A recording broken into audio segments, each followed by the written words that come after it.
વાળ ખરવાની સમસ્યા, વાળ પાતળા થવાની સમસ્યા અને વાળ સફેદ થવાની સમસ્યા મારી જેમ ઘણા લોકોને થતી હશે અને આ બધાથી બચવા માટે આપણે મોંઘા પ્રોડક્ટ્સ વાપરતા હશું અને આ બધા પ્રોડક્ટ આપણા વાળ પર કંઈ જ અસર નથી કરતા. તમને પણ જો આવી સમસ્યા છે તો તમે ઘરે બેઠા ફક્ત 5 ઘરેલું નુસ્ખાઓ અપનાવીને તમારા વાળને ખરતા અથવા તો પાતળા થતા બચાવી શકો છો.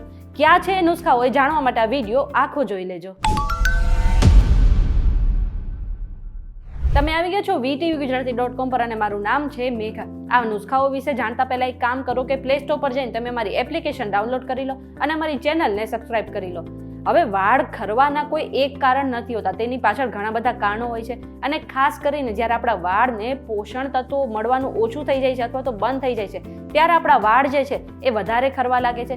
હવે વાળ ખરતા બચાવવા માટે તમે 5 નુસ્ખાઓ અજમાવી શકો છો અને તેમાંથી સૌથી પહેલું છે કે તમે વાળને પોષણ આપવા માટે સૌથી પહેલા તમારા ડાયટને સારી રીતે સુધારો. તમે તમારા ડાયટમાં કાચા શાકભાજી, ફળો અને ખાસ કરીને જે ફળોમાં વિટામિન સી મળે છે એ ફળોને તમારી ડાયટમાં ઉમેરો. અને હા, યાદ રાખજો કે તમે જંક ફૂડ ખાવાનું ઓછું કરી દો અથવા તો સાવ બંધ કરી દો તો વધારે સારું રહેશે. આ સિવાય તમારા ડાયટમાંથી ખાંડને પણ તમે એટલે કે શુગરને પણ તમે બહાર કાઢી નાખો. અને હા, ખાસ કરીને તમારી ડાયટમાં મેથીના દાણાને તમારે ઉમેરવું જોઈએ. આપણે સાંભળ્યું હશે કે જે મેથીના દાણાનું તેલ છે એ આપણા વાળ માટે ઘણું સારું હોય છે. તો વિચારો કે આ જે મેથીના દાણા આપણા શરીરમાં જાય એટલે કે આપણે તેને ડાયટમાં આપણે ઉમેરીએ તો આપણા શરીરને કેટલું ફાયદો પહોંચાડશે અને આપણા વાળને પણ ફાયદો પહોંચાડશે.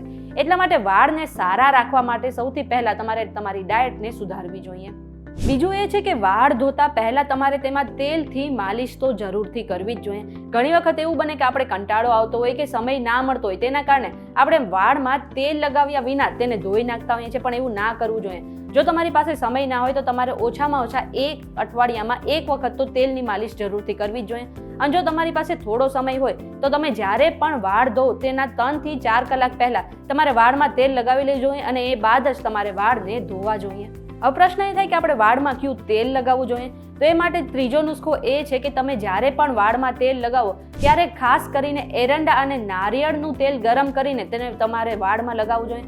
અને આ લગાવો એ સમય તમારે માલિશ ના કરવી જોઈએ, પરંતુ આંગળીના ટેરવેથી હલકે હાથે તે વાળમાં ઘસવું જોઈએ. આ સિવાય તમે નારિયેળનું તેલ ગરમ કરીને પણ તમારા વાળમાં લગાવી શકો છો અને આખી રાત રાખી શકો છો. અને જો તમારા વાળમાં ડેન્ડ્રફની સમસ્યા છે તો એ માટે તમે 1 ચમચી લીંબુનો રસ પણ તમારા વાળમાં ધોયા પહેલા 15 મિનિટ પહેલા લગાવી શકો છો અને એ બાદ તમારા વાળને ધોઈ શકો છો. આ સિવાય આમળાનું તેલ, બદામનું તેલ અને ખાસ કરીને ઓનિયન ઓઇલ તમારે વાળમાં લગાવવું જોઈએ, જેના કારણે તમારા વાળ વધારે સારા થઈ જશે.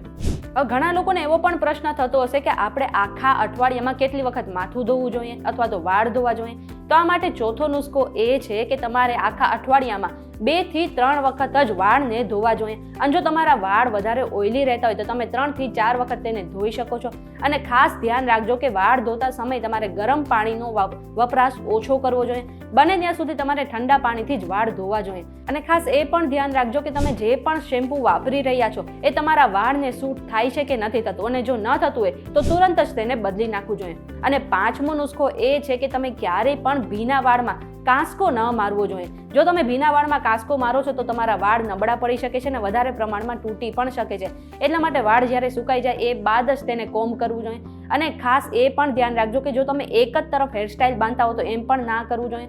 જો તમે ટાઈટ વાળ બાંધતા હો તો એ પણ ના કરવું જોઈએ. અને જો તમે વાળ ખુલ્લા રાખતા હો તો એમ પણ ના કરવું જોઈએ. આ બધાને કારણે તમારા વાળ ખરી શકે છે. એટલા માટે જ્યારે પણ તમે ઘરે હો કે તમારે વધારે પડતું તૈયાર થવાનું કામ ન હોય ત્યારે લૂઝ રીતે એટલે કે થોડુંક હળવી રીતે તમારા માથાને વાળને બાંધીને રાખવા જોઈએ. આ બધી જ માહિતી અમે રિસર્ચ દ્વારા એકઠી કરી છે. કોઈ પણ સ્વાસ્થ્ય સંબંધિત સલાહ માટે તમારે ડોક્ટર પાસે ચોક્કસથી જવું જોઈએ. આ વિડીયો તમને પસંદ આવ્યો હોય તો વિડીયોને લાઇક અને શેર કરી દો. સાથે જ અમારી ચેનલ VTVGujarati.com ને સબસ્ક્રાઇબ કરી લો.